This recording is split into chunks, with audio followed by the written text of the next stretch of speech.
Selamat pagi, Bu. Selamat pagi, mari silahkan duduk dulu. Terima kasih, Bu. Helen ya? Iya, Bu. Ini Helen. Oke. Bagaimana kabar kamu hari ini, Helen? Jujur saja saya nggak tahu, Bu, harus bilang apa, Bu. Rasanya hampa aja, tapi saya tetap datang karena saya tuh butuh bantuan, Bu. Oke, terima kasih karena sudah jujur, Helen, dan Ibu sangat menghargai keberanianmu untuk datang ke sini. Langkah yang kamu ambil hari ini bukanlah hal yang mudah.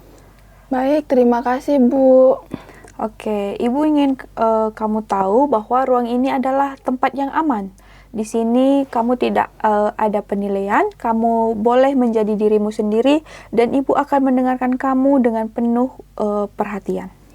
Saya masih agak gugup, Bu, tapi saya lega deh sudah duduk di sini. Tidak apa-apa, Helen, itu hal yang wajar. Perasaan gugup diawali itu dengan itu yang normal ya.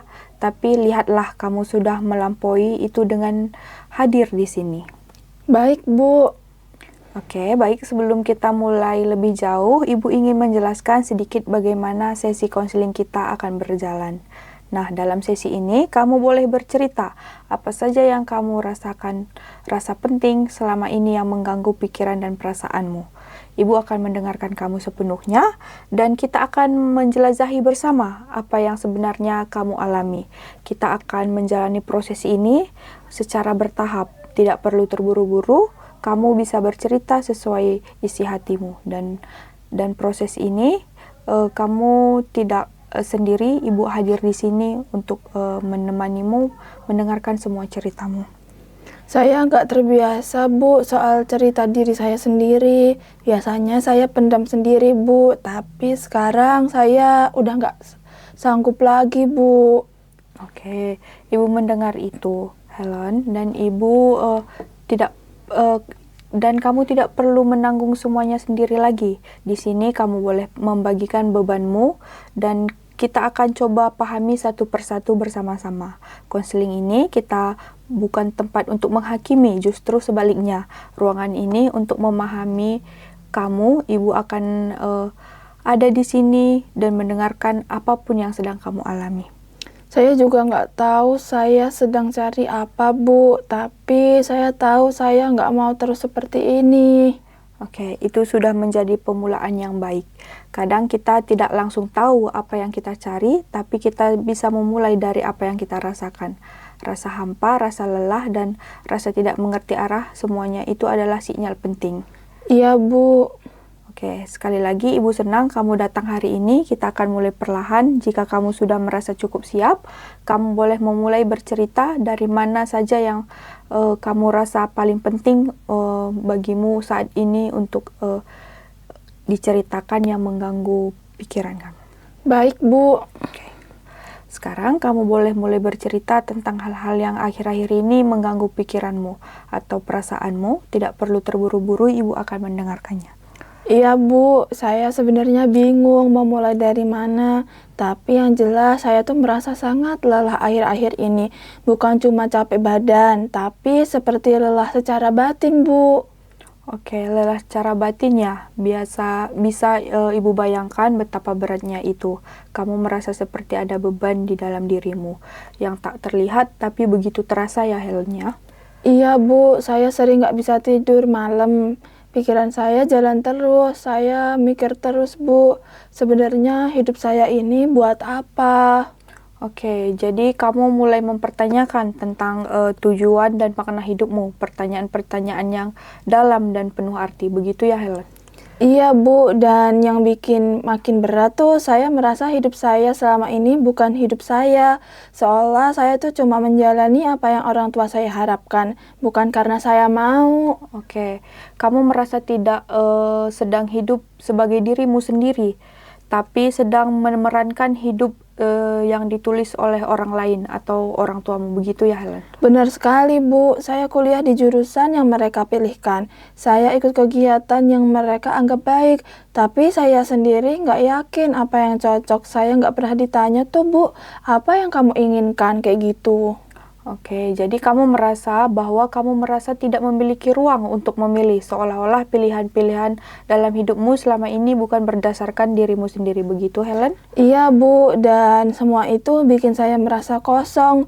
Saya jadi sedih terus, Bu, gampang nangis sendiri tanpa sebab yang jelas. Dan saya juga jadi nggak punya semangat makan, tidur pun sering terbangun tengah malam. Ibu bisa merasakan bahwa tubuhmu dan emosimu sedang mencoba memberi sinyal bahwa ada sesuatu yang tidak sedang baik-baik saja dalam dirimu, dan kamu memperhatikannya itu adalah langkah yang sangat penting dan sangat bagus ya, Helen. Saya juga jadi makin menarik diri dari orang-orang, Bu. Teman-teman yang dulu dekat, sekarang saya hindari. Saya merasa nggak nyambung, saya juga nggak nyaman, Bu, kalau di rumah. Hubungan sama orang tua saya juga dingin, Bu. Oke, jadi Helen, kamu merasa dirimu terasing dari lingkungan sosial dan bahkan dari keluargamu sendiri, membuatmu merasa semakin terputus dan hampa, begitu Helen? Iya, Bu, saya merasa nggak dipahamin. Kadang saya pengen bicara, tapi takut dibilang lemah atau kebanyakan mikir. Oke, di sini kamu boleh merasa apapun, Helen. Tidak ada perasaan yang terlalu berlebihan atau salah.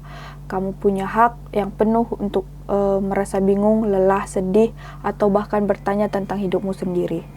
Terima kasih, Bu. Saya merasa lebih lega karena bisa ngomong kayak gini. Oke, Ibu senang kamu bisa mulai merasa lega. Helen, dari semua yang kamu sampaikan, rasa lelah, pertanyaan tentang hidupmu, rasa keterasinganmu, penarikan diri, Ibu menangkap bahwa kamu sedang mencari kembali arti dan arah hidup yang kamu yakini sendiri. Apakah itu yang kamu rasakan juga? Iya, Bu. Saya merasa kehilangan jati diri dan saya ingin tahu siapa saya sebenarnya. Di luar semua harapan orang lain, saya ingin hidup sebagai diri saya sendiri, bukan sebagai anak yang selalu harus menuruti, Bu. Oke, Ibu sangat menghargai keberanianmu untuk menyadari itu.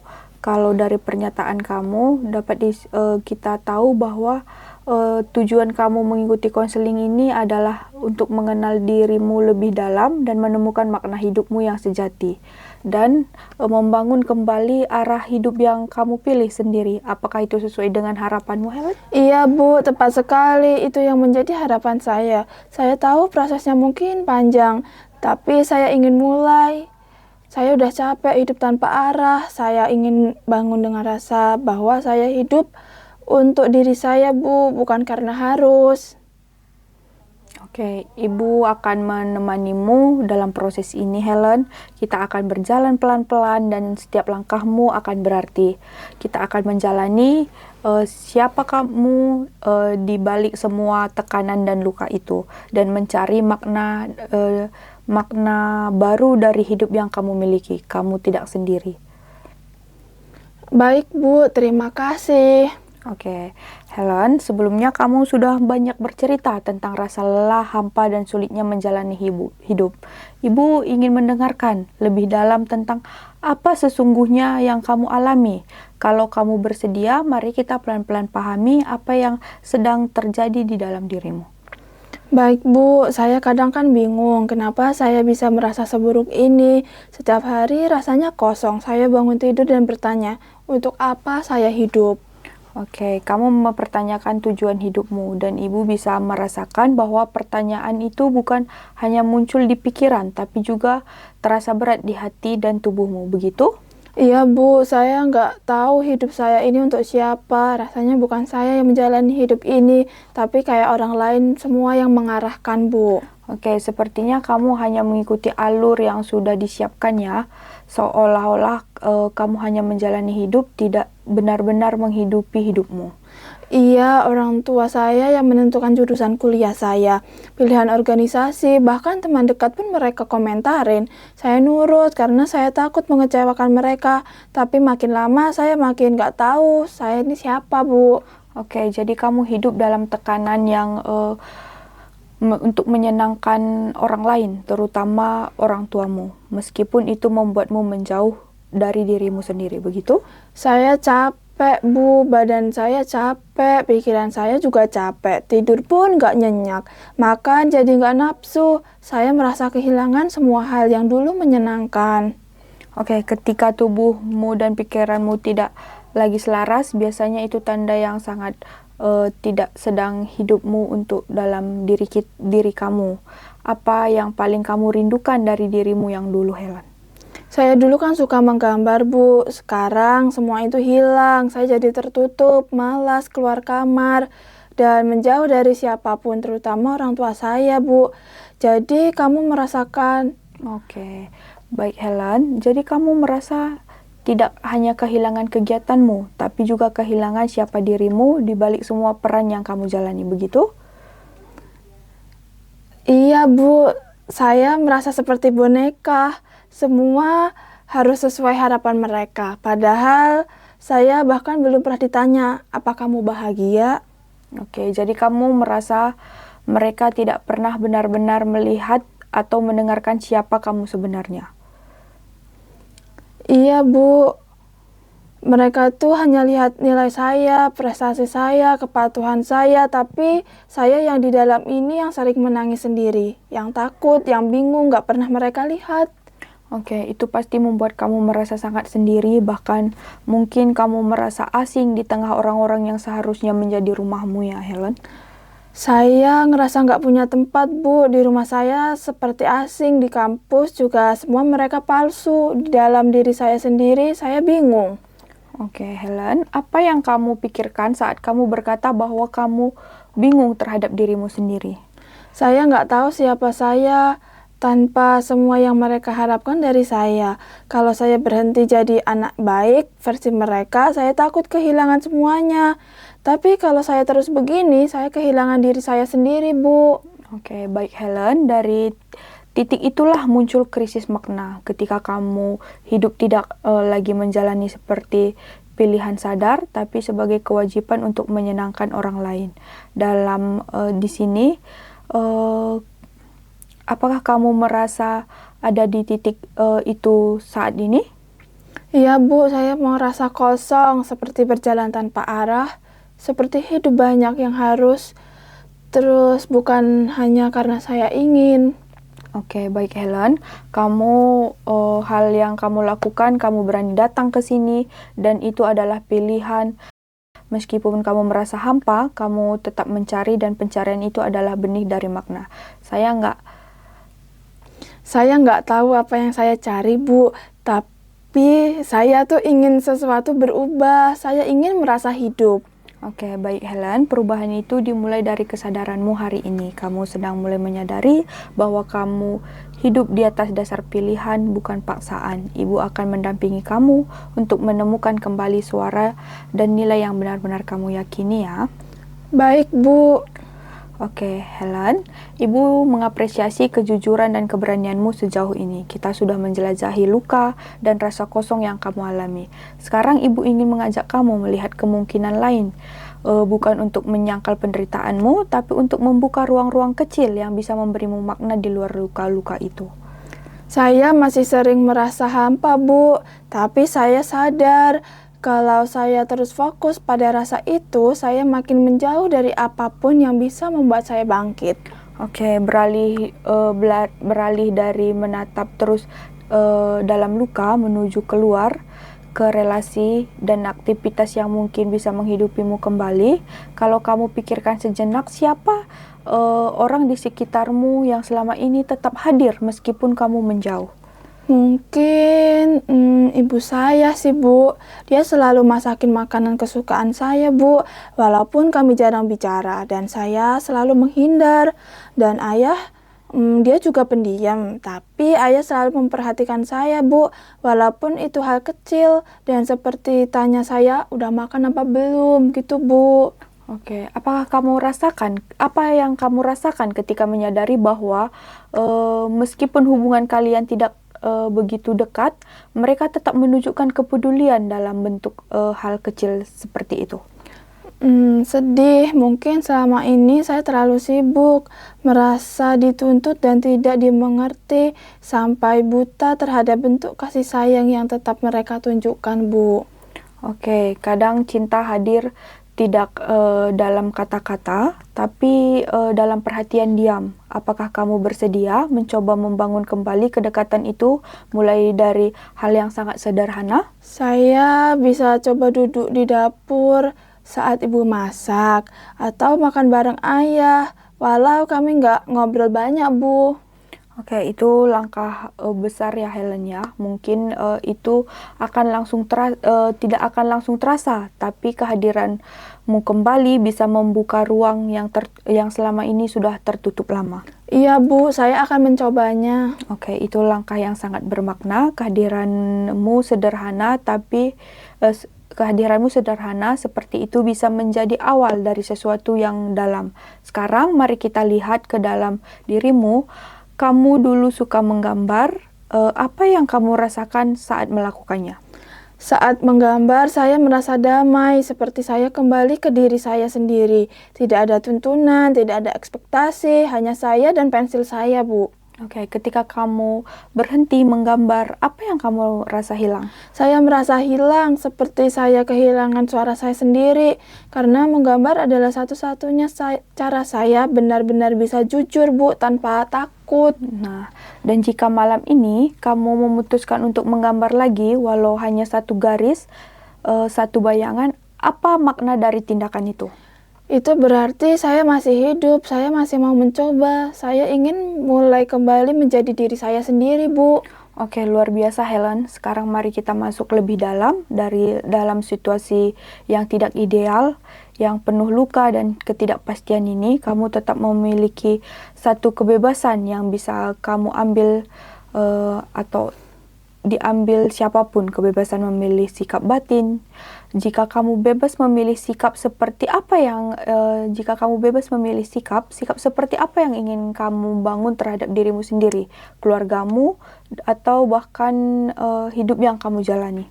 Ya, saya ingin berhenti menyalahkan, Bu. Saya ingin berdamai, saya ingin memilih untuk hidup bukan karena harus, tapi karena saya memilihnya. Saya ingin hidup saya tenang ya, meski pelan-pelan, Bu. Oke.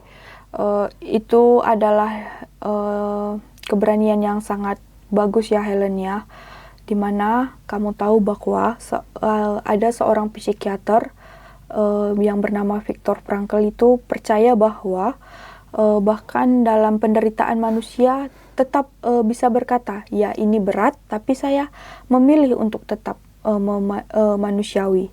Nah, Helen, apakah kamu bersedia menjadikan perjalanan ini bukan sebagai cara melarikan diri dari luka, tapi sebagai jalan untuk memberi makna dari lukamu?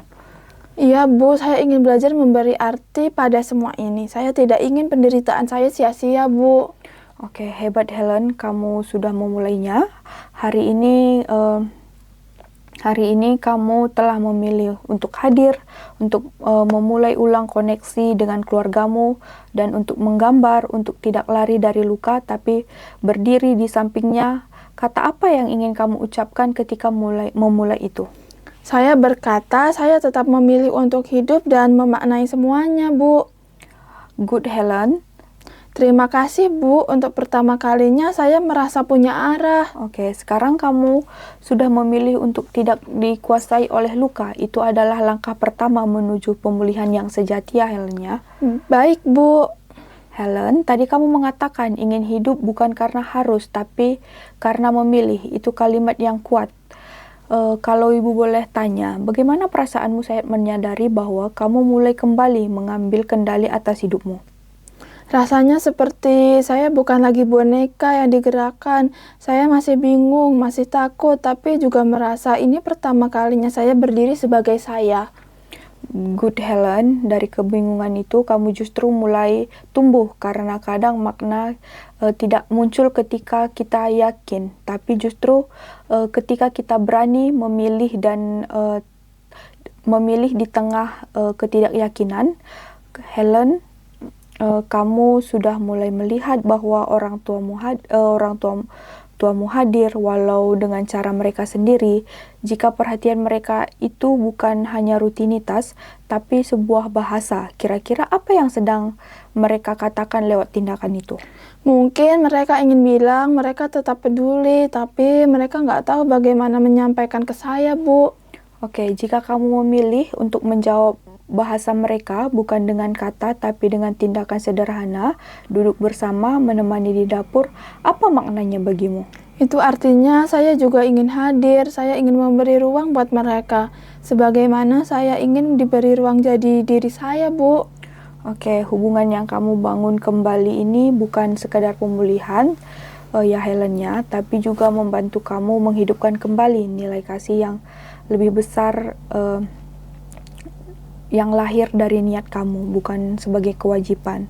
Nah, sekarang ibu ingin mengajakmu lebih dalam, bayangkan dirimu di masa depan, mungkin 10 tahun dari sekarang, kamu sedang duduk melihat kembali semuanya yang kamu alami hari ini, apa yang ingin kamu katakan kepada dirimu yang dulu, dan yang sekarang yang masih berjuang? Saya ingin bilang terima kasih karena kamu udah nggak nyerah. Karena kamu memilih untuk bangkit meski kecil. Mereka karena kamu memilih hidup dengan jujur, bukan hanya hidup agar disukai. Oke, itu luar biasa ya Helen ya. Bahkan sekarang pun kamu sudah mulai menjadi orang yang bisa kamu banggakan di masa depan. Dan semua itu dimulai bukan dari hal besar, tapi dari satu niat yang kamu jaga hari ini. Kalau semua luka ini bukan kebetulan, jika ia punya pesan untukmu, apa yang menurutmu sedang diajarkan oleh penderitaanmu? Bahwa saya harus menemukan makna saya sendiri, bahwa hidup saya berharga hanya jika saya sadar menjalaninya, bukan karena saya memenuhi ekspektasi dari siapapun. Oke, hari ini kamu sedang melakukannya, menyusun makna, tidak dari luar, tapi dari dalam dirimu, dengan hadir kembali dalam relasi dan menggambar dengan memilih untuk merangkul luka. Kamu sedang hidup secara utuh ya Helen ya. Terima kasih Bu, saya tahu sekarang hidup saya adalah milik saya dan saya mau menjalaninya dengan penuh makna. Oke, baik Helen. Hari ini kita udah sampai pada sesi akhir kita untuk proses ini. Nah, sebelum kita mengakhiri, Ibu ingin mengajak kamu melihat kembali perjalanan yang luar biasa yang telah kamu jalani. Iya Bu, saya juga merasa perlu mengingat lagi semua yang saya lalui, karena saya sendiri merasa sudah banyak berubah. Di sesi awal, saya datang dengan perasaan hampa, lelah, dan merasa asing dengan hidup saya. Saya merasa hidup tuh yang saya jalani itu hanya untuk memenuhi harapan orang tua. Saya juga merasa tidak punya tujuan, Bu, dan merasa terasing. Lalu kita juga mulai masuk lebih dalam ke cerita-cerita saya. Saya merasa terasing dari keluarga, kehilangan jati diri, dan tekanan dari ekspektasi yang tidak saya pilih sendiri. Dari sana, saya mulai melihat bahwa yang saya alami bukan hanya masalah emosional, tapi juga krisis makna. Tapi saya sudah mulai memilih, Bu. Saya mulai hadir kembali dalam keluarga dan menyapa, duduk bersama.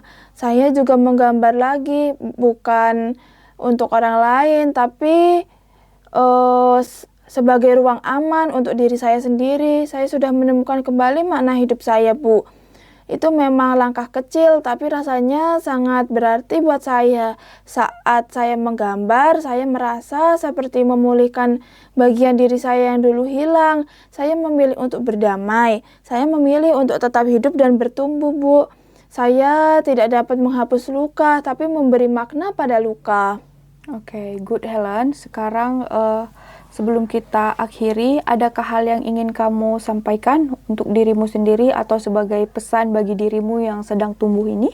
Saya ingin bilang terima kasih karena kamu gak nyerah, karena kamu memilih untuk hadir walau takut, karena kamu mau menjadi utuh bukan sempurna.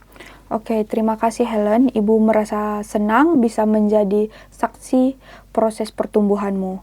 Kamu telah memulai perjalanan yang otentik dan kamu punya semua di dalam dirimu untuk terus melanjutkannya. Jika kamu suatu hari nanti merasa hampa lagi, ingat bahwa kamu pernah membuat pilihan kecil yang bermakna dan bahwa kamu selalu bisa memilih kembali karena hidup bukan hanya soal bertahan, tetapi tentang memberi makna dalam keberadaanmu. Terima kasih banyak ya Bu. Terima kasih sudah mendengarkan saya sepenuh hati. Saya akan terus berjalan. Ibu percaya kamu akan terus bertumbuh, tetaplah hadir dengan penuh kesadaran, tetaplah memilih bahkan saat sulit. Karena hidup yang bermakna dibangun dengan keberanian-keberanian kecil yang kamu pelihara setiap hari.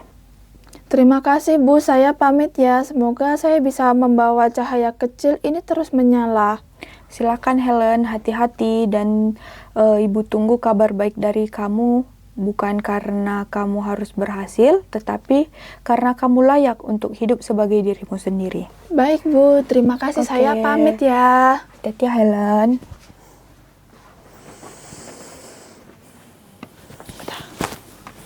Tadi gimana? Nggak apa-apa, Po. Yang kita kecepatan. Ibu udah. Sekarang Helen. Nggak kelihatan juga nggak? Iya. Soalnya smooth.